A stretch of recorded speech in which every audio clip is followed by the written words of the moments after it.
Hello, my dear students. Have a nice day for you. Today is the turn of social studies. Dear students, previous video के अंदर हमने देखा था कि जिसमें हमने हमारे जियोग्राफी पोर्शन के फर्स्ट लेसन और एनवायरनमेंट को कंप्लीट स्टडी कर लिया था। स्टूडेंट्स, प्रीवियस वीडियो में जब लेसन कंप्लीट हो गया है तो ऑब्वियसली इस वीडियो में हम उसके क्वेश्चन आंसर्स को डिस्क्राइब करेंगे। तो स्टूडेंट्स, आज का ये वीडियो हमारा चैप्टर 1 जो हमारे जियोग्राफी से रिलेटेड है उसके क्वेश्चन आंसर से रिलेटेड ये वीडियो हमारा है। स्टूडेंट्स, इस वीडियो में जितने भी क्वेश्चंस आपको करवाए जा रहे हैं उन्हें आप अपनी फेयर नोटबुक में अपनी neat and clean hand writing में एज योर होमवर्क भी कंप्लीट करेंगे। तो स्टूडेंट्स, चलते हैं हमारे क्वेश्चन आंसर्स की तरफ। फर्स्ट यहाँ स्टूडेंट्स प्रैक्टिस टाइम, जिसमें हमें जो करेक्ट ऑप्शन है उसे हमें राइट टिक करना है। तो उसके फर्स्ट क्वेश्चन की तरफ चलते हैं जिसमें दे रखा है this is an abiotic element of environment. तो स्टूडेंट्स, इन क्वेश्चन जो ऑप्शंस दे रखे हैं उनमें से एबायोटिक एलिमेंट जो है उसे हमें राइट टिक करना है। तो प्लांट, एनिमल्स, वाटर और ह्यूमंस, इनमें से जो एबायोटिक एलिमेंट्स हैं उसे हमें राइट टिक करना है। तो स्टूडेंट्स, हमने पढ़ा था कि बायोटिक एलिमेंट्स जो लिविंग थिंग्स हैं और एबायोटिक एलिमेंट्स जो नॉन लिविंग थिंग्स हैं। प्लांट्स लिविंग थिंग्स में आ गया, एनिमल्स लिविंग थिंग्स में आ गया, ह्यूमंस भी लिविंग थिंग्स में आ गया। तो जो वाटर है वो हमारा नॉन लिविंग थिंग्स है जिसे हम एबायोटिक के अंदर राइट टिक करेंगे। तो फर्स्ट क्वेश्चन का आंसर हमारा students option number C water होगा। सेकंड क्वेश्चन स्टूडेंट्स हमारे दे रखा है the composition of atmosphere changes, कि एटमॉस्फेयर की जो कंपोजिशंस हैं वो चेंज हो सकती है। किस वजह से चेंज होती है? डिस्टेंस फ्रॉम इक्वेटर की वजह से, एल्टीट्यूड फ्रॉम अर्थ सरफेस की वजह से, चेंजेस इन द सीजन्स की वजह से, नॉन ऑफ दिस, ये इनमें से कोई नहीं। स्टूडेंट्स, जब सीजन्स के अंदर चेंजेज होगा तो ऑब्वियसली एटमॉस्फेयर के अंदर भी चेंजेज होंगे। जैसे ही सीज़न के अंदर क्लाइमेट जो चेंज होगा, summer season, winter season, rainfall season, तो उसके अंदर एटमॉस्फेयर जो कंपोजिशंस है एयर का वो भी चेंज होगा। तो इसमें सेकंड जो क्वेश्चन है उसके अंदर हमें जो राइट आंसर करना है वो कौन सा है? Changes in the season. Students, third question जिसमें रखा है abiotic biotic interaction result of variation. Biotic और एबायोटिक के अंदर जो इंटरेक्शन होता है वो उसका रिजल्ट क्या होता है, किस वजह से वो इंटरेक्शन होता है? सॉइल की वजह से, वेजिटेशन की वजह से, क्लाइमेट की वजह से या डिस्ट्रीब्यूशन ऑफ प्लांट की वजह से? तो क्लाइमेट की वजह से, जैसे जैसे क्लाइमेट चेंज होगा बायोटिक एबायोटिक इंटरेक्शन करेंगे और उसका रिजल्ट होगा। तो बायोटिक और एबायोटिक इंटरेक्शन करेंगे तो उसकी वजह से क्या होगा? क्लाइमेट भी चेंज होगा। इसी तरह से स्टूडेंट्स नंबर 4 की तरफ चलते हैं। दीज आर प्रोड्यूसर, प्रोड्यूसर को हमने बताया उत्पादक जो अपना खाना खुद बनाते हैं। तो स्टूडेंट्स, ऑल ग्रीन प्लांट्स जो अपना खाना खुद बनाते हैं सनलाइट की वजह से और CO2 को ऑब्जर्व करते हैं। फिर हम हर्बिवोरस की बात करते हैं, ये अपना खाना खुद नहीं बनाते, डिपेंड ऑन प्लांट्स। कार्निवोरस की बात करते हैं, ये डिपेंड ऑन हर्बिवोरस रहते हैं। ह्यूमंस की बात करते हैं, ये कार्निवोरस और हर्बिवोरस दोनों पर ही डिपेंड रहते हैं। तो यहाँ पर हम प्रोड्यूसर की बात करते हैं। तो स्टूडेंट, प्रोड्यूसर वो होता है जो किसी पर भी डिपेंड नहीं हो और अपना खाना खुद बनाता हो। तो उसमें राइट ऑप्शन कौन सा होगा हमारा? ऑल ग्रीन प्लांट से। नंबर 5 की तरफ चलते हैं। This human activity has not harm to environment, कि इनमें से कौन सी एक्टिविटी है जो हमारे एनवायरनमेंट को हार्म नहीं करती, नुकसान नहीं पहुंचाती? माइनिंग, हमारे ज़्यादा से ज़्यादा माइनिंग की जाए तो हमारे एनवायरनमेंट को हार्मफुल नुकसान पहुंचाती है। डिफॉरेस्टेशन ज़्यादा किया जाए तब भी, पॉल्यूशन ज़्यादा हो तब भी हमारा एनवायरनमेंट इफेक्ट होगा। लेकिन एजुकेशन हो तो एजुकेशन से हमारे एनवायरनमेंट को किसी भी तरह का नुकसान नहीं होगा। तो स्टूडेंट्स, क्वेश्चन नंबर 5 का जो राइट आंसर है वो कौन सा है हमारा? एजुकेशन। इस तरह से स्टूडेंट्स हमने tick the right correct answer जो ऑप्शन टाइप जो क्वेश्चंस थे उनमें क्वेश्चन 1, क्वेश्चन 2, क्वेश्चन 3, 4 और 5 को कंप्लीट किया। अब चलते हैं हमारे क्वेश्चन नंबर बी की तरफ जिसमें हमें ब्लैंक्स कंप्लीट करने हैं। जो राइट जो आंसर हैं उनसे हमें ब्लैंक्स कंप्लीट करनी है। फर्स्ट ब्लैंक दे रखा था elements includes plant, animals and humans. तो इसमें हमने कंप्लीट किया बायोटिक। बायोटिक जो एलिमेंट्स होते हैं उनके अंदर हमने प्लांट, एनिमल और ह्यूमंस तीनों को इंक्लूड कर रखा है। सेकंड दे रखा है इसने the is the narrow zone which support life. तो कौन सा जोन होता है? बायोस्फीयर। बायोस्फीयर जोन जो है वो नैरो जोन है जो हमें लाइफ सपोर्ट करता है।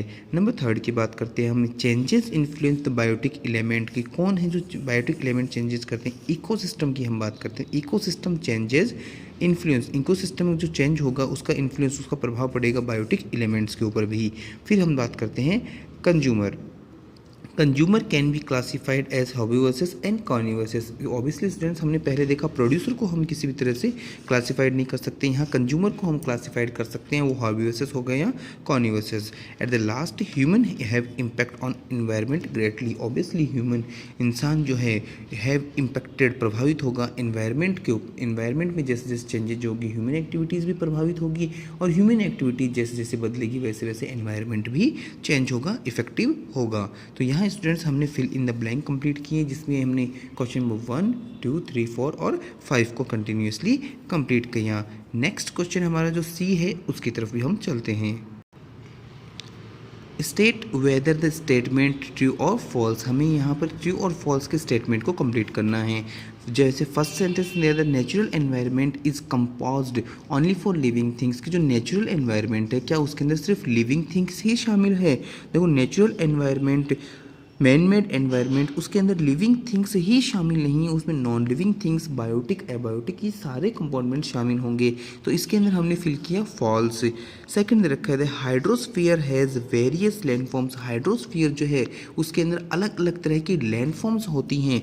स्टूडेंट्स यहाँ पर हम हाइड्रोस्फीयर में लैंडफॉर्म्स नहीं होती है, हाइड्रोस्फीयर कम्प्लीटली वाटर से बना हुआ है। जितना भी वाटर कवरिंग वाला जो एरिया है उसे हमने हाइड्रोस्फीयर में इंक्लूड किया।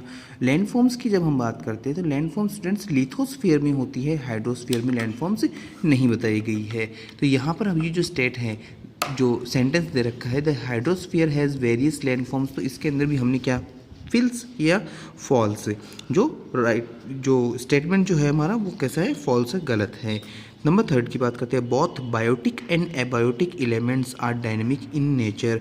बायोटिक और एबायोटिक जो एलिमेंट्स हैं वो नेचर में बदलते रहते हैं, that is called true. Number 4 the producer obtain their food from other living things. Students producer की बात करते थे, प्रोड्यूसर कभी भी किसी पर भी डिपेंड नहीं होता फूड के लिए, तो ये स्टेटमेंट भी ऑब्वियसली क्या होगा, फॉल्स होगा, क्योंकि यहाँ पर इसने बताया प्रोड्यूसर ऑब्टेन देयर फूड की अपना फूड वो किसी और से लेता है, that is called false, wrong. Rapid climate change, जो क्लाइमेट में जो चेंजेज होते हैं हैज़ कॉज्ड, वो क्यों, उसकी वजह से क्या होगा, extinction of many plants and animals species, कि क्लाइमेट में अगर इसी तरह से लगातार बदलाव होता गया तो उससे क्या होगा, कॉज्ड एक्सटिंक्शन, मैंने बताया था किसी भी जाति प्रजाति का विलुप्त होना, गायब होना। तो यहाँ पर वो जो प्लांट्स की स्पीसीज़ हैं, एनिमल्स की जो स्पीसीज़ है, क्या वो विलुप्त हो जाएंगी अगर इसी तरह से रैपिडली चेंजेज होते गए। तो स्टूडेंट्स ये बात बिल्कुल सही है कि इसी तरह से अगर क्लाइमेटिकल चेंजेज होते गए तो हमारे जो प्लांट्स की और जो एनिमल जो स्पीसीज़ हैं वो धीरे धीरे क्या होंगी, एक्सटिंक्शन हो जाएंगी, गायब हो जाएंगी, विलुप्त हो जाएंगी। तो इस तरह से स्टूडेंट्स हमने ये 5 जो हमारे ट्रू फॉल्स के स्टेटमेंट थे इनको भी हमने कंप्लीट किया। नेक्स्ट क्वेश्चन जिसमें हमने match the following, column A और बी की तरफ जो है उनको हमें मैच करना है, जिसमें हमें बायोटिक एलिमेंट्स को हमने मैच किया ह्यूमन से, फिर एबायोटिक एलिमेंट को हमने मैच किया एयर से, प्रोड्यूसर को हमने मैच किया एल्गाई से, कंज्यूमर को हमने मैच किया एनिमल से, और लिथोस्फीयर को हमने मैच किया मिनरल वेल्थ से। तो स्टूडेंट्स आज के इस वीडियो के अंदर हमने इस चैप्टर से related question number A, B, C और डी को कंप्लीट किया। स्टूडेंट्स क्वेश्चन नंबर ए में हमारे पास में टिक द राइट ऑप्शन वाले जो क्वेश्चंस थे उनको हमने कंप्लीट किया, और क्वेश्चन नंबर बी में हमारे पास में फिल इन द ब्लैंक्स थे। इसी तरह से क्वेश्चन नंबर सी में ट्रू फॉल्स, और क्वेश्चन नंबर 4 में मैच द कॉलम्स। स्टूडेंट्स आज का ये जो वीडियो है, इस वीडियो में आपके पास में क्वेश्चन ए, बी, सी और डी हैं, जिनका neat and clean hand writing में आपको अपनी फेयर नोटबुक में वर्क कंप्लीट करना है। आई होप दैट जो ये क्वेश्चंस मैंने आपको करवाएं इनका क्लेरिफिकेशन कंप्लीट हुआ है। किसी भी तरह के डाउट्स के लिए, किसी भी तरह की क्यूरीज़ के लिए स्टूडेंट्स आप कॉल कर सकते हैं, कमेंट कर सकते हैं। अब तक का जितना मैंने आपको करवाया ए, बी और सी, डी, ये आपको अपनी फेयर नोटबुक में कंप्लीट करना है। नेक्स्ट वीडियो में स्टूडेंट्स हम क्वेश्चन नंबर ई और एफ को लेकर के चलेंगे। तब तक के लिए once again have a nice day, thank you so much.